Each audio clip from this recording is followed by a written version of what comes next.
The study smelled like old paper and coffee gone cold. Russell Bridger sat in the leather chair his father had given him 30 years ago, worn smooth in places where elbows rested during long nights of thinking. The cassette recorder in his hands was older than the chair. I know, but we'll get through it together. Thing from the hold on. 1990s Promise? with buttons that I stuck. promise. You know, we need to talk about what happened earlier. He'd kept it It's working all these years important that for we one understand reason, each other. though he'd never admitted that to anyone, not even himself. I don't know if I can do this anymore. Outside the city was We getting have to ready keep celebrate. going. Russell could hear car On horns another New already, Year's Eve, people shouting I from finally apartment tell you the windows. truth The about distant your mother, thump of bass the from voicemail. someone's party.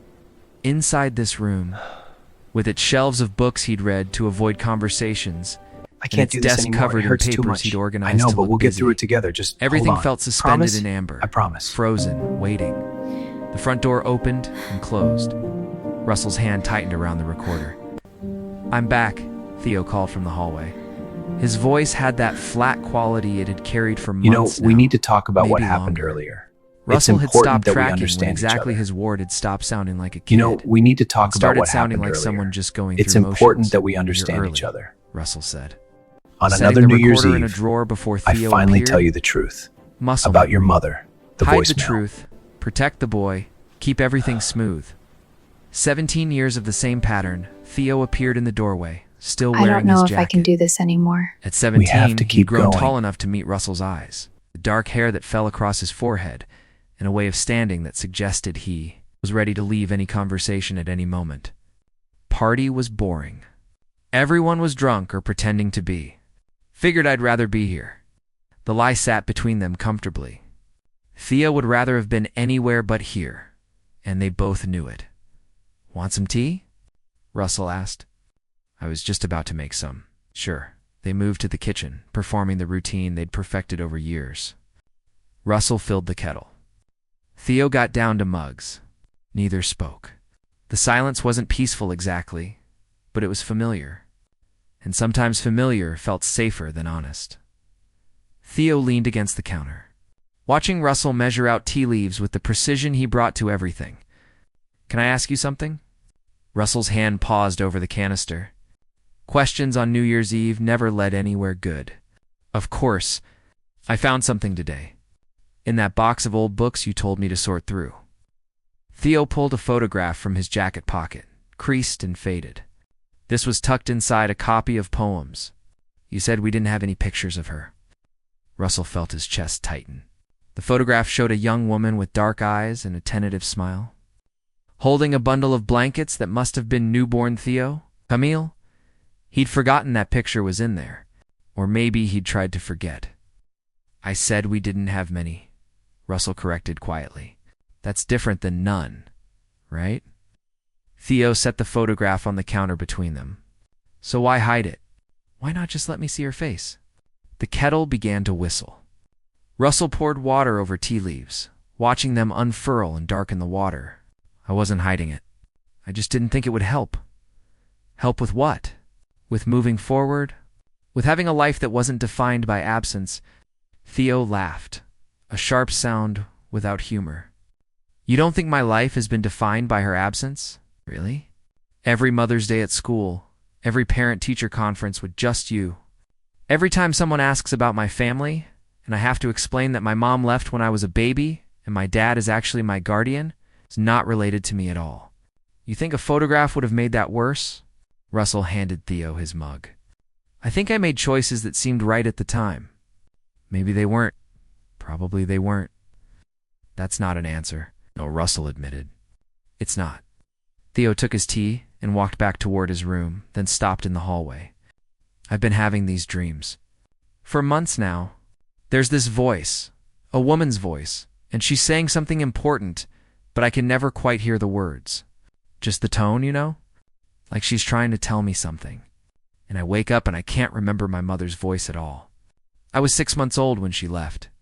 How could I possibly remember her voice?" Russell felt something crack inside his chest. "Theo, I need to tell you something." "What?" Theo turned back, and in his face Russell could see both the infant Camille had held and the man he was becoming. And all the years between that, Russell had tried to navigate alone. Not right now, but soon tonight, after midnight, maybe. "There's something you should know. Something I should have told you a long time ago." Theo studied him for a long moment. Is this about why she left? Yes and no. It's more about why I never explained it properly. Okay? Theo's voice was careful, controlled. After midnight then, he disappeared into his room. Russell stood in the kitchen, holding his mug, feeling the weight of the recorder in the desk, drawer pulling at him through walls and floors and all the years of careful silence. The television in the living room was on, showing the crowd gathered in the city's main square. People packed together, strangers becoming friends for one night. Everyone counting down to a year that would somehow be different, better, full of new possibilities. Russell had never understood that optimism. Years didn't change who you were. They just gave you more time to become more deeply yourself. With all your flaws calcified into patterns, but maybe that wasn't entirely true. Maybe years also gave you enough rope to either hang yourself or build a ladder. He'd been hanging for a long time. Maybe it was time to climb. Russell returned to the study and took out the cassette recorder. The tape inside was labeled in Camille's handwriting, for Theo when he's old enough to understand. What was old enough? 18? 21? 30? Russell had kept moving that goalpost, always finding reasons to wait. Too young to process it. Too angry to hear it fairly. Too fragile after a bad semester. Too happy to disrupt things. Always to something. But Theo was having dreams about a voice he shouldn't remember. That changed things. Or maybe it just made clear what had always been true, that you couldn't protect people from loss by pretending it never happened. You just taught them that loss was too terrible to name. Russell tested the batteries. Still good. He pressed play just to make sure the tape worked, and Camille's voice emerged from the speaker. Soft and breaking. Theo, if you're hearing this, then Russell finally told you the truth, and I'm grateful to him for that. He stopped the tape. His hands were shaking in the living room. The television announcer was explaining the history of New Year's Eve celebrations. In Theo's room, music played softly. In the study, Russell sat with a choice he'd delayed for 17 years. And for the first time, the answer seemed clear. Not easy. Clear he would tell Theo everything. He would play the tape. He would break the careful peace they'd built on foundations of omission. And maybe it would destroy them. Maybe it would finally let them build something real. The clock on the wall showed 11:15. 45 minutes until midnight. 45 minutes until he could start the new year by ending the old. Lies. Russell closed his eyes and tried to remember exactly how Camille had looked. The day she'd given him the tape, scared, determined, loving, broken, whole, all of it at once. Human in all the complicated ways that made humans impossible to summarize or explain. I'm going to tell him, Russell whispered to the empty room. To the ghost of a woman who might still be alive somewhere, living a life he knew nothing about. I'm sorry it took so long, but I'm going to tell him. The house settled around him. Outside, the celebration was building. Inside, Russell Bridger held a cassette recorder and waited for midnight. When he would finally stop protecting Theo from the truth and trust him to be strong enough to carry it, the clock hit 11:30 when Russell knocked on Theo's door. 3 soft taps. The same pattern he'd used since Theo was small enough to need bedtime stories. Some habits ran deeper than conscious thought. Come in, Theo said. Russell found him sitting on the floor, his back against the bed, the photograph of Camille in his hands. The room was neat in that way. Teenagers' rooms rarely were. Everything organized and controlled. Russell had always wondered if Theo kept his space so ordered because his internal world felt so chaotic. We should talk now, Russell said. Not after midnight. Now. Theo looked up. Okay. Russell sat on the desk chair, the cassette recorder heavy in his hands. For a moment, he couldn't find words. How did you begin a confession? 17 years in the making. That voice in your dreams, Russell started. You're not imagining it. Or maybe you are, but there's a reason for it. Your mother left you a message. A recording. I've had it this whole time. Theo's face went very still. What? She made a tape. The night before she left. She wanted you to hear it when you were older. when you could understand. She asked me to decide when that was. Russell set the recorder on the floor between them. I kept deciding you weren't ready. Every year, every birthday, I found a reason to wait. I was wrong to do that. Theo stared at the recorder like it might explode. You've had this my whole life? Yes. And you never thought to tell me? Never thought I might want to hear my own mother's voice? I thought about it constantly. I thought about nothing else on nights like this. But I was afraid. Russell's voice was steady, despite the tremor in his hands. Your mother was struggling, Theo. Not with loving you. She loved you more than anything. But she was drowning in something bigger than love. Postpartum depression, Theo said quietly. I've read about it. I'm not a child. No, you're not. But you were. And I kept treating you like you still were, like you needed protection instead of truth. Russell ran a hand through his graying hair. After you were born, Camille started having thoughts that terrified her. Not about hurting you, nothing like that. But she felt like she was failing you every moment. It's like you'd be better off without her, like she was poison instead of a mother. The doctors tried to help. Medication, therapy, everything. But she couldn't shake the feeling that she was ruining you just by being near you. Theo's jaw clenched. So she left. So she loved you enough to leave. That's how she saw it. She thought if she removed herself from your life, you'd have a chance at being happy. She asked me to raise you, to give you stability, to let you grow up without carrying the weight of her illness. And the tape. She recorded it in the hospital. 3 days before she disappeared, she wanted you to know it wasn't about you, that you didn't do anything wrong, that she loved you with everything she had, even if she couldn't show it the way mothers are supposed to. Theo picked up the recorder, turning it over in his hands. Why didn't you give this to me before? When I was 10 and crying because everyone else had a mom? When I was 13 and convinced she left because I wasn't good enough? When would have been the right time, Russell? I don't know. Maybe there wasn't a right time. Maybe I was just a coward who couldn't stand to see you hurt more than you already were. So you let me hurt anyway. Just differently. Just alone. The words landed like punches. Russell absorbed them because they were true. Yes, I failed you. I thought silence was protection. It wasn't. It was just easier for me. Theo's thumb hovered over the play button. What does she say? I think you should hear it from her. I don't know if I can. You don't have to. Not tonight. Not ever if you don't want to. But it's yours. It always should have been yours.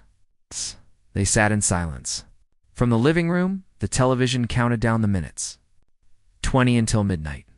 20 minutes until people pretended everything could be new again.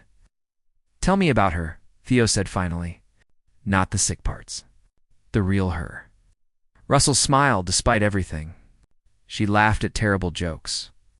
The worse the pun, the harder she'd laugh. She couldn't cook to save her life, but she tried anyway. These elaborate recipes that would somehow turn into disasters.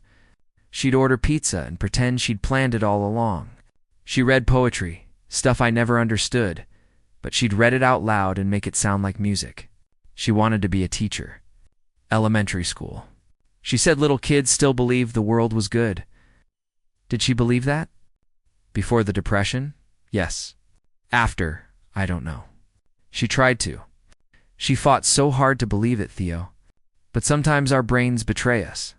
Sometimes the chemicals get mixed wrong and everything feels impossible even when it isn't. Theo pressed play. Camille's voice filled the small room. Thin and crackling through old speakers, but unmistakably alive. Russell had heard this recording 100 times, but hearing it with Theo changed everything. Made it real in a way it had never been when he'd listened alone. Theo, if you're hearing this, then Russell finally told you the truth, and I'm grateful to him for that. A pause, a shaky breath. I don't know how old you are. Maybe you're 10. Maybe you're 20. Maybe you're older than I am now, because I don't know what my future holds. But I need you to know some things, and I need you to hear them from me. Theo's face was unreadable. He stared at the recorder like it was a portal to another world.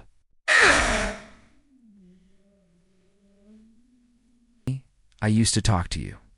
I'd tell you about the books I was reading, the places we'd go together, all the things I wanted to teach you. I had so many plans, so many dreams for us. Her voice cracked.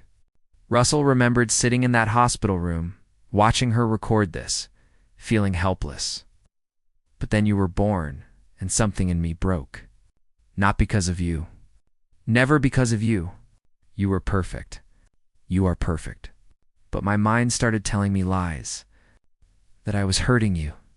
That you'd be damaged by being near me.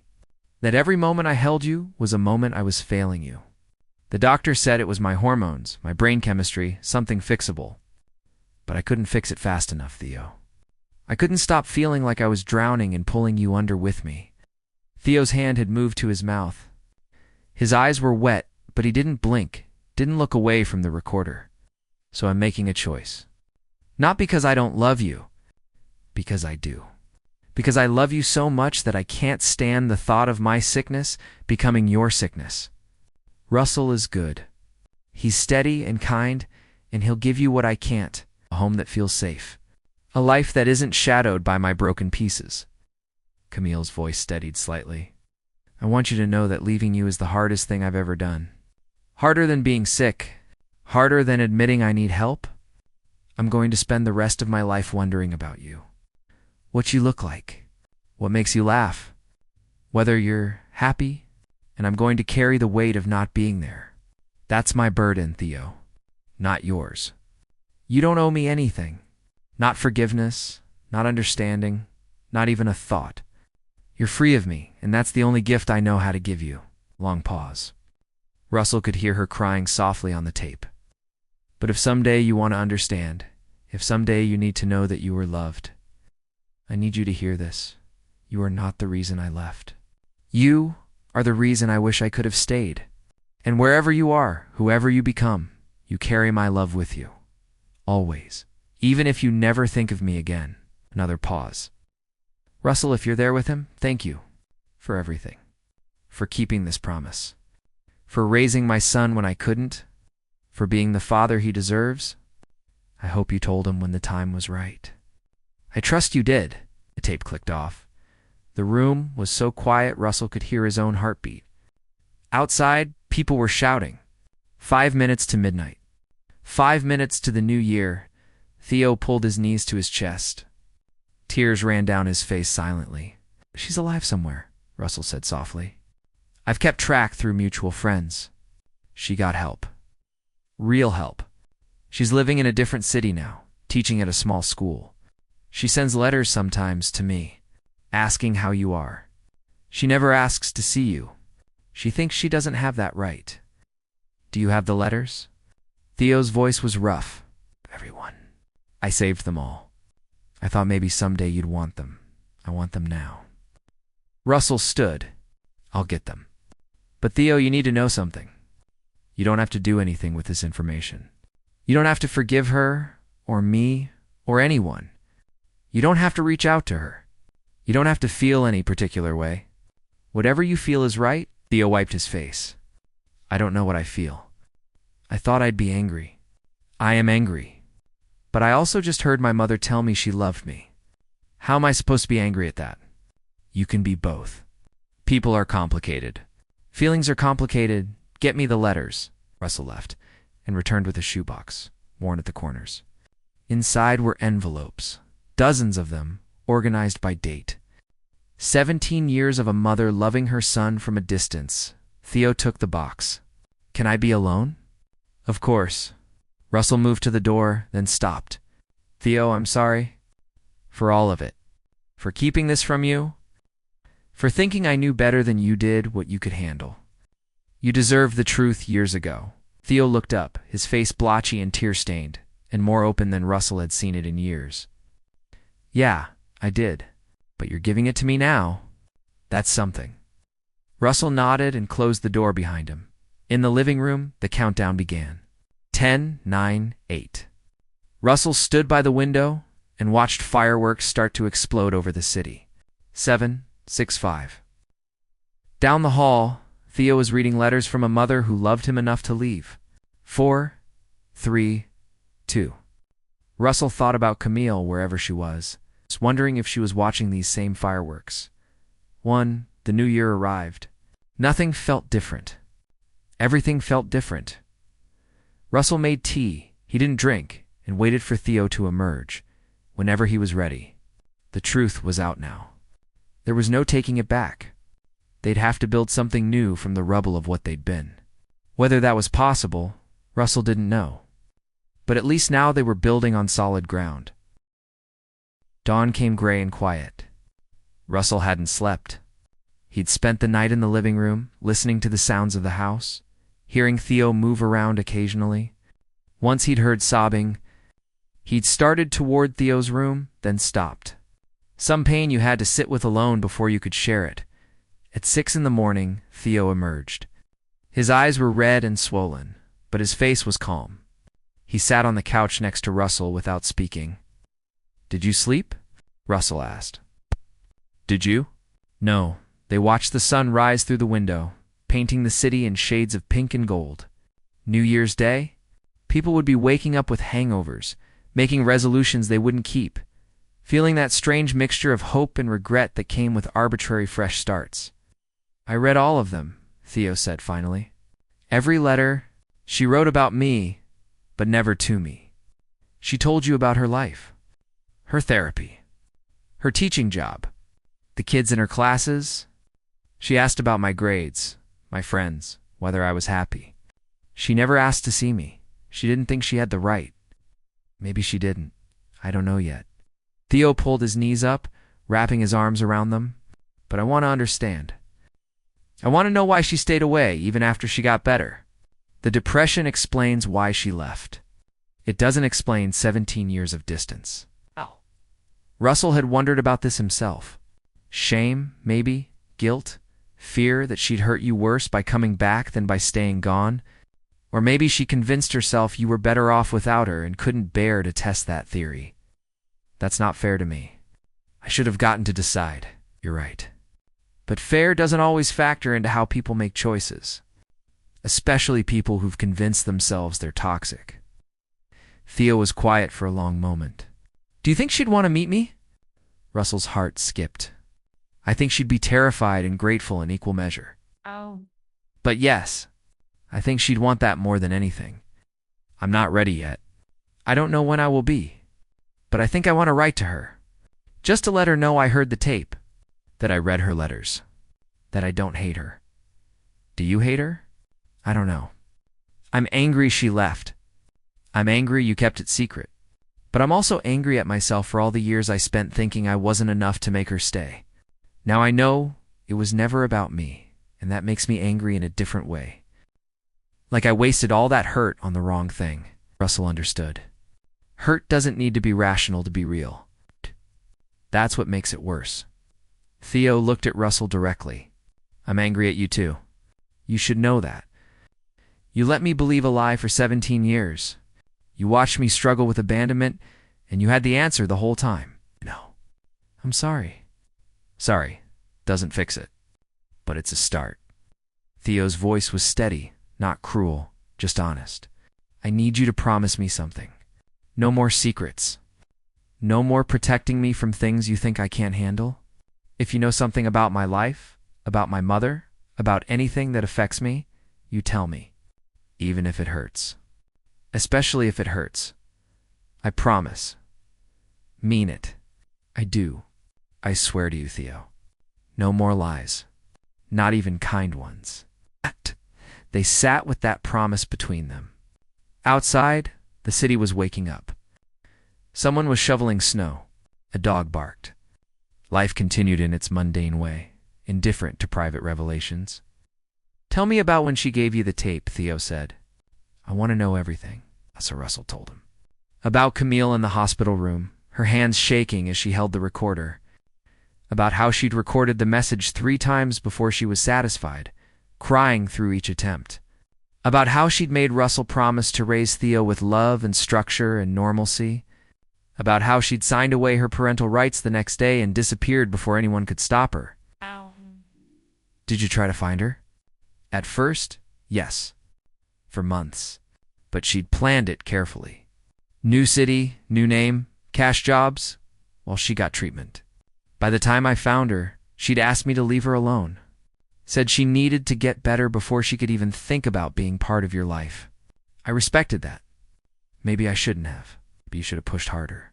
Or maybe you did the right thing. I can't judge that yet. Theo rubbed his eyes. There's so much I don't know about my own story. That's the worst part. I've been living my life based on incomplete information. We all do that.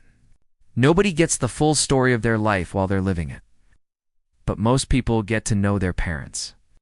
Most people don't have to piece together their origin from old tapes and secret letters. Russell couldn't argue with that. What do you need from me right now? Theo thought about it. Space, time, but also honesty. I need to know you're not hiding anything else. I'm not. The tape and the letters, that's everything. Camille lives in a town about 2 hours north. She teaches 2nd grade. She lives alone. She has a cat named Button. She still reads poetry. That's all I know. Button. Apparently he has white patches that look like buttons. Theo almost smiled. Almost. That's a terrible name for a cat. She always was bad at naming things. They fell into silence again. But it felt different now. Less heavy. The truth didn't make things easy, but it made them real. You could build on real. You couldn't build on pretend. I want to see a therapist, Theo said. Someone who specializes in this stuff. Adoption, trauma, abandonment, family secrets, all of it. I need help processing this. I'll set it up today. Whatever you need. I want to keep living here. With you. Even though I'm angry. Because you're still the person who raised me. You still showed up every day. That matters. Russell felt his throat tighten. You can stay as long as you want.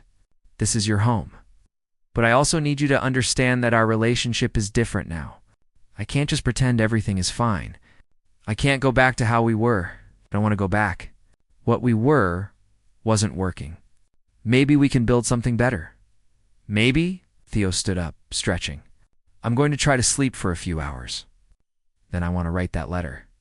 Will you read it before I send it? Only if you want me to, I do. Theo started toward his room, then turned back. Russell, thank you for finally telling me. I wish it had been sooner. I wish a lot of things had been different. But I'm glad you told me now instead of never. After Theo disappeared, Russell sat alone with those words. They weren't forgiveness. They weren't absolution, but they were something. Acknowledgement. A foundation to build on. He thought about calling Camille, letting her know that Theo had heard the tape. But that was Theo's news to share, not his. Theo's story too, right from here on out. Russell made coffee and stood at the window. The city glittered with New Year's Day light. People were out walking, laughing, living their lives with their own complicated histories and secret hurts. Everyone was carrying something. That was just being human. 3 hours later, Theo emerged with a handwritten letter. He gave it to Russell without comment. Russell read it carefully. The letter was short, direct, honest. Theo introduced himself. Explained that he'd heard the tape and read all the letters. Said he understood why she'd left, even if he was still processing the feelings around it. Told her he wasn't ready to meet, but wanted her to know he was okay.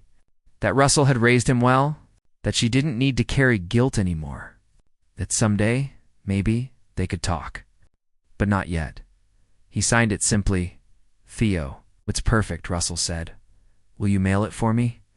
I don't trust myself to actually send it if I have to do it. Of course. Theo nodded. Okay. I'm going to try to eat something. Then maybe we could watch a movie or something. Something normal. I need normal right now. Normal sounds good. They spent the afternoon like they hadn't in years. Watching old films, eating leftover pizza, not talking about anything important. It was comfortable in a new way. Honest comfort instead of avoidant comfort. That evening, as Theo was heading to bed, he paused in the hallway. Hey, Russell? Yeah, I'm glad you're my family. Even with everything. Even with the mistakes. I'm glad it's you. Roussel's eyes stung. I'm glad it's you too, kid. Theo disappeared into his room. Russell stood in the hallway, feeling the weight of 17 years shift into something different. Not lighter exactly, but redistributed, shared. He went to his study and pulled out stationery. Wrote his own letter to Camille, brief and factual. Told her, Theo knew, that he'd listened to the tape. That he'd written her a letter that would arrive in a few days. That whatever happened next was between them. But she should know her son was strong and kind and remarkable. He sealed both letters and set them by the door to mail in the morning outside. The first night of the new year settled over the city. Inside, Russell Bridger sat in his study and felt, for the first time in 17 years, like he could breathe fully. The truth was out. The secret was spoken. Whatever came next, they would face it honestly. And that, he thought, was enough. Not perfect. Not painless. And real was always enough to start from. The cassette recorder sat on his desk. He picked it up and brought it to Theo's room, setting it quietly outside the door. It belonged to Theo now. All of it belonged to Theo. The voice, the truth, the choice of what to do with it. Russell returned to his study and opened a book of poetry, one of Camille's old favorites. He read by lamplight, the words washing over him like music he almost understood. In his room, Theo slept deeply for the first time in months. The weight of unknown finally replaced by the weight of truth. It was heavier in some ways, but at least he could see it clearly. At least he knew what he was carrying, and somewhere to hours north, Camille was sleeping too. Unaware that tomorrow her mailbox would hold a letter that would change everything, from a son she'd loved enough to leave, and who had finally heard her voice across. The years of silence, the story didn't end there. Stories like this never really end. But it shifted. It opened. It became something new, and that was enough.